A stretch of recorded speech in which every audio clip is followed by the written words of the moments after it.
সাথে গ্রহ নক্ষত্রের সাথে সেই তর্ককে আমরা হাজির করি, তাদের কথা শুনি, বুঝি, তারপরে হচ্ছে যে এই চিন্তা ভাবনা করে যে এটা আমাদের জন্য গুরুত্বপূর্ণ, আমাদের জন্য একটি নির্দেশনা হতে পারে, কিন্তু এটা আমাদের জন্য একটু জটিল হয়ে যাবে বলে বোধহয় আমরা একটু এড়িয়ে যাচ্ছি, একটু চোখ বন্ধ করে থাকছি কিনা।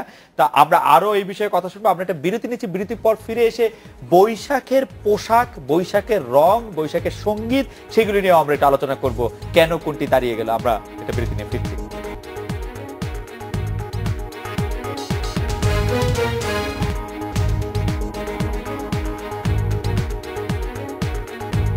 ফিরলাম আজকের বাংলাদেশে তন্ত্রচক্র। আপনার কাছে জানতে চাইবো যে বৈশাখে এবং অন্যান্য উৎসবের সঙ্গে যে কাপড়ের বা রঙের একটি পোশাকের যে একটি সম্পর্ক, সেই সম্পর্কটিকে আপনি কিভাবে দেখেন? আমার মনে আছে ছোটবেলায় আমি তো বড় পার্বত্য চট্টগ্রামের মেয়ে, তো ছোটবেলায় যে কাপড় চোপড় পরতাম আমরা, বিনন খাদি নতুন হতে হবে এটা, বা এখন আমরা যেহেতু ঢাকায় থাকি, বিভিন্ন সমতলের মানুষদের সাথে মেলামেশা করতে করতে আমরা এখন ধরেন শাড়ি কিনি, পিননও পরি, আবার সালোয়ার কামিজ এগুলো পরি। তো যখন চাকরি জীবনে ঢুকলাম বা স্টুডেন্ট লাইফ যখন শুরু করলাম ঢাকায় এসে, তখন দেখলাম বৈশাখের একটা রং, সেটা হচ্ছে লাল, আর সাদার ছোঁয়া তো থাকতেই হবে। তো আমার কাছে পুরো ব্যাপারটাই মনে হয় কর্পোরেট। ছোটবেলায় তো এমন ছিল না, কোনো নির্দিষ্ট কোনো কালার ছিল না, মানে নতুন কাপড় পরলেই বৈশাখ হবে। হ্যাঁ, বৈশাখের একটি রং দাঁড়িয়ে গেছে। আহমেদ ইকবাল হায়দারের কাছে জানতে চাইবো, জনাব আহমেদ ইকবাল হায়দার, বৈশাখের কি একটি নির্দিষ্ট রং দাঁড়িয়ে গেছে যে যেটি বৈশাখের সাথে সম্পর্কিত, বা বৈশাখের কোড এরকম কি আমরা বলতে পারি কিনা? বৈশাখের সাথে একটি রং দাঁড়িয়ে গেছে কিনা, জনাব হায়দার? মানে আমরা সাধারণত লালটাকে দেখি আর কি, কিন্তু আমি ওভাবে দেখি না। আমরা যখন বৈশাখ মানে পয়লা বৈশাখের দিন আমরা যদি ঘুরি, দেখা যায় সবাই রঙিন, তার মধ্যে সাদা তো আছেই, রঙিন হয়ে চলে। সবচেয়ে ভালো লাগে যেটা, সেই সময় সবাই কিন্তু বাঙালির একটা ভাব রাখে এবং নতুন কাপড় পরে, এবং সবাই মিলে। আমরা যেমন ঈদ পূজাতে আলাদা আলাদা দেখি, কিন্তু এখানে সবাই মিলে এবং সবাই একটা রঙিন রঙের মধ্যে স্বাভাবিকভাবে, যেহেতু বৈশাখ মাস, লালটা প্রাধান্য বেশি পায়। বৈশাখ মাস বলে লালটা বেশি প্রাধান্য পাচ্ছে, বা বৈশাখের রং যে লাল দাঁড়িয়ে যাচ্ছে, সেই ক্ষেত্রে যেন শহীদুল খান আপনার কোনো পর্যবেক্ষণ আছে কিনা? আমি এটাকে খুব সুন্দর দৃষ্টিতে দেখি। জি, কারণ হতেই পারে বৈশাখ যদি সাদা এবং লালে মিশ্রিত একটা রং নিয়ে দাঁড়ায়, কিংবা ফাল্গুনে যদি একটা হলুদ রং দাঁড়ায়, তা এটা হতে পারে। আমি কিন্তু অনেক সময় দেখি যে 21শে ফেব্রুয়ারির দিন গার্মেন্টসের যে মেয়েরা, তারা ওই লাল রঙের শাড়ি কাপড় পরে তারা হেঁটে বেড়াচ্ছে 21শে ফেব্রুয়ারি। হ্যাঁ, ওদেরকে আমি জিজ্ঞেস করেছি যে তোমাদের সমস্যাটা কি। তারা বলছে আজকে ছুটি পেয়েছি, আজকে একটা উৎসবের দিন, তা এই জন্য আমরা এটা পড়েছি। তা এখন ওই কিছু কিছু ক্ষেত্রে আমাদের জ্ঞানের কিংবা আমাদের জানার অভিজ্ঞতার কিছু ঘাটতি আছে। তো সেই ক্ষেত্রে আমার মনে হয় এটা খুব দোষের কিছু না। কিন্তু দোষ যেটা, সেটা হচ্ছে যে এখন যেটা মানে কিছুদিন ধরে চোখে পড়ছে, সেটা হলো যে আমরা ওই বোরখা পরছি, ওই উপরে হেজাব পরছে, কিন্তু পহেলা বৈশাখের দিন আমরা দেখলাম যে ওই লাল সাদা শাড়ি কাপড় পরলো, আবার পরের দিন থেকে। আমার কাছে মনে হয় না যে এটা খুব দোষের কিছু, যে যার পোশাক তেমনি পড়তেই পারে। আমি শুধু ওই রঙের বিধিটা খুঁজছিলাম, যে বৈশাখের নতুন কাপড় এবং বৈশাখের যেটি রং দাঁড়িয়ে গেছে বলে আমরা এখন শুনছি। দিদি যেটি বলছিলেন যে ছোটবেলায় তো দেখি নাই, এখন হঠাৎ করে লালকে দেখছি, সেটির কি বিশ্লেষণ পার্থ? একটা জিনিস যেটা আসলে মানে বলা হচ্ছে যে প্রতিটা ঋতুতেই আসলে রং থাকে, এবং বাংলাদেশের বিভিন্ন অঞ্চলে যে মানে পোশাকের যে আসলে বৈচিত্র্য, রঙের যে বৈচিত্র্য এবং পোশাকের রঙের যে ভাষা, সেই ভাষা কিন্তু আসলে ভিন্ন ভিন্ন, এবং সেটা বিভিন্ন ক্ষেত্রে আসলে ভিন্ন ভিন্ন। তো আমরা যদি একটু দেখি, এখন যেভাবে হচ্ছে যে একদম চাপিয়ে দিয়ে বৈশাখকে একটা লাল সাদাতে আসলে করা হচ্ছে, আমরা যদি একটু ঐতিহাসিকভাবে দেখি, বৈশাখের লাল রংটা শুধুমাত্র আপনি হালখাতাতে দেখবেন, হালখাতার রংটি হচ্ছে লাল, সেটা একটা অন্যরকম লাগে, মার্কিন কাপড়ের মধ্যে সেটা একটু লাল। আর হচ্ছে যারা চৈত্র সংক্রান্তিতে চড়কে যারা হচ্ছে যে গাজন কিংবা সন্ন্যাসী হন, তারা কিন্তু একটা লাল ধুতির মতো করে আসলে পরেন, সেটা তারা প্রায় চৈত্র মাসটাতে পরে থাকেন এবং সংক্রান্তির দিন পর্যন্ত। এছাড়া কিন্তু ওই রকমের রঙের কিন্তু একটি মানে বিশেষ কোনো একটি রঙের ব্যবহার কিন্তু ওই রকম নেই। কিন্তু আমরা যদি দেখি যে একদমই ফাল্গুন চৈত্র থেকে যে আপনার সাঁওতাল সমাজ যখন বাহা করছে, তখন তাদের যে আসলে পোশাকের রং সেটা কিন্তু একটা ভিন্নতা আছে। বা আমরা যদি দিদি যেটা আসলে বলছেন যে বিজুর সময় এবং চাকমা, ত্রিপুরা, মারমা প্রত্যেকেই কিন্তু পোশাকের রঙের ভিন্নতা আছে।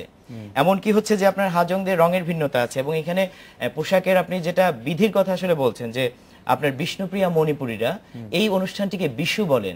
বিশুর সময় আপনি এরকম বিশেষ করে যেদিন বিশুর মানে প্রথম যে আসলে বিশুর দিন যেটা চৈত্র সংক্রান্তি হচ্ছে, ওই দিন কিন্তু তারা তাদের যে পূর্বজন যারা আছেন তাদের স্মৃতির উদ্দেশ্যে তারা খাবার উৎসর্গ করছেন, যেটা অনেকের মধ্যেই আছে। সেই দিন কিন্তু অনেক রঙিন কাপড় তারা আসলে পরছেন না।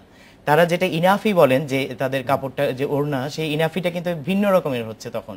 আবার যেটা পহেলা বৈশাখের দিন হচ্ছে যে প্রথম দিন, তখন একটা রঙিন আসলে পড়ছেন, কেউ বেগুনি, লাল, বিভিন্ন রকমের।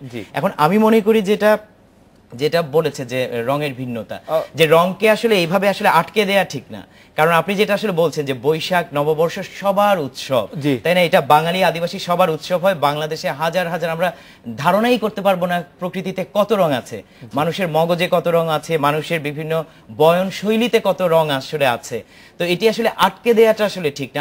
আমরা আসলে এটা চাই যে বাংলাদেশের হাজারো রং একসাথে আসলে এক জায়গাতে একসাথে আসলে কথা বলুন। দুইটা পার্সপেক্টিভে একটু খুব সংক্ষেপে আপনাকে জানতে চাই। ঐতিহাসিক পার্সপেক্টিভ থেকে যদি আপনি আকবর, শশাঙ্ক বা পরে গৌরীয় প্রধানদের কথা যদি বলেন যে তারা আসলে বৈশাখী উৎসবের মধ্যে কি ধরনের রং করতো, বা আমাদের এই শহরের বাইরে যারা বৈশাখের উৎসব পালন করেন, চৈত্র সংক্রান্তি যে উৎসবে শুরু হয়, তারা কোন ধরনের পোশাক পরতে চান বা কোন ধরনের পোশাক পরেন, আদৌ নতুন পোশাক পরেন? একটা জিনিস যেটা আসলে বলেছেন যে যখন থেকে আসলে আকবর, শশাঙ্ক কিংবা মুর্শিদ কুলি খাঁ, কিংবা যখন আসলে এই পঞ্জিকার হচ্ছে যে ডক্টর মোহাম্মদ শহীদুল্লাহ, কিংবা এটা হচ্ছে যে আপনার অনেক আগে থেকে মেঘনাথ সাহারাও কিন্তু এটা করেছেন। কারণ অনেকে অমর্ত্য সেনরাও মনে করেন যে 14 এপ্রিল পহেলা বৈশাখ হওয়াটা অনেক বেশি জরুরি। এটা এস এ পান্ডেরাও মনে করেন, এটা পান্ডে কমিটি আছে যেটা ভারতে ওইরকম হয়েছে। কিন্তু তখন কিন্তু এই রকমের একটি নির্দিষ্ট রঙের ব্যবহার আসলে ছিল না। কারণ আপনি যেটা আসলে বলেছেন যে আমরা বিবেচনা করব কার দৃষ্টিতে, যে একটি গ্রামীণ জনগণ যেটা সংখ্যায় অনেক বেশি, নাকি হচ্ছে যে আপনার ক্ষমতাবান জনগণ।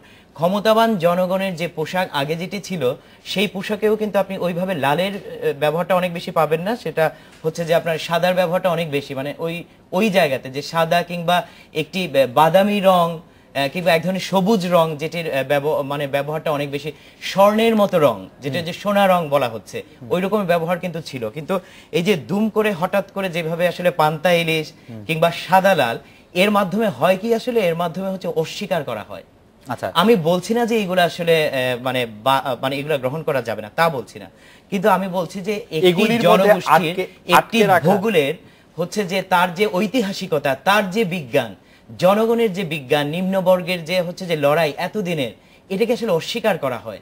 কারণ তার একটি খাদ্য সংস্কৃতি আছে, সে প্রকৃতির নির্দেশনা মানছে, সে জীবন দিয়ে আসলে এই জিনিসটা আসলে করছে। তার রঙের ভিন্নতা আছে, তার উৎসবের ভিন্নতা আছে, কৃত্যের ভিন্নতা আছে। এখন আমি সবকিছুকে অস্বীকার করে আমি এমন একটা জিনিস তৈরি করছি, আমি বলছি যে না, এটা হচ্ছে যে বছরের প্রথম দিন নববর্ষ আমরা সবাই মিলে পালন করব, বলা হচ্ছে যে অসাম্প্রদায়িক, আমরা সবাই মিলে করতে পারি। কিন্তু আমরা এটা আচরণে যেভাবে এটি পালিত হচ্ছে সেখানে কিন্তু এটা দেখছি না। আমরা কোথাও আসলে দেখছি না যে আপনার এইখানে চাকমা, মারমা, কোল, সাঁওতাল, বিষ্ণুপ্রিয়া, মণিপুরী সবাই একসাথে হচ্ছে, বলা হচ্ছে কিন্তু নববর্ষ বাঙালির উৎসব। নববর্ষ কিন্তু বাংলাদেশে অনেক জাতিগোষ্ঠী আছে। আমরা একটা বিরতি নিয়ে ফিরি, তারপর জনাব শহীদুল্লাহ খান আপনি নিশ্চয়ই বলবেন। এক সেকেন্ড বলে যাই, সেটা হচ্ছে কেউ কিন্তু চাপিয়ে দেয়নি যে পহেলা বৈশাখ আপনাদেরকে পান্তা ইলিশ খেতেই হবে। কেউ কিন্তু চাপিয়ে দেয়নি যে সাদা লাল পরতেই হবে। আমি এই অনুষ্ঠানে আসার আগে ভারতীয় একটি চ্যানেলে আমি একটা প্রোগ্রাম দেখছিলাম। সেই প্রোগ্রামে একজন ভদ্রমহিলা তিনি বলছিলেন, আমি প্রোগ্রামটির নামই বলে দিই, দিদি নাম্বার 1, এক ভদ্রমহিলা বলছিলেন যে এবারের বৈশাখে আমার প্রোগ্রাম হচ্ছে আমি বাংলাদেশ যাব এবং বাংলাদেশে বৈশাখ কিভাবে উদযাপন হয় সেটা আমি দেখতে যাব। তখন তার যে উপস্থাপিকা রচনা ব্যানার্জি, সে বলল যে আমাদের ভারতবর্ষে কোথাও এটা শুনিনি, দেখিনি, বাংলাদেশের পথঘাট যে কোনো জায়গায় বৈশাখে এই লাল সাদার বন্যা বয়ে যায়, এটা অকল্পনীয়। এটা না দেখলে বিশ্বাস করা যাবে না। আমার মনে হয় যে আমরা সবাই একটা উৎসবের রঙে মাতি এবং সেটাতে একটি লাল রং থাকলে সেটি আরো উৎসবময় মনে হয় কিনা। আমরা একটা বিরতি নিয়ে ফিরছি, বিরতির পরে নিয়ে নিশ্চয়ই আরো কথা হবে।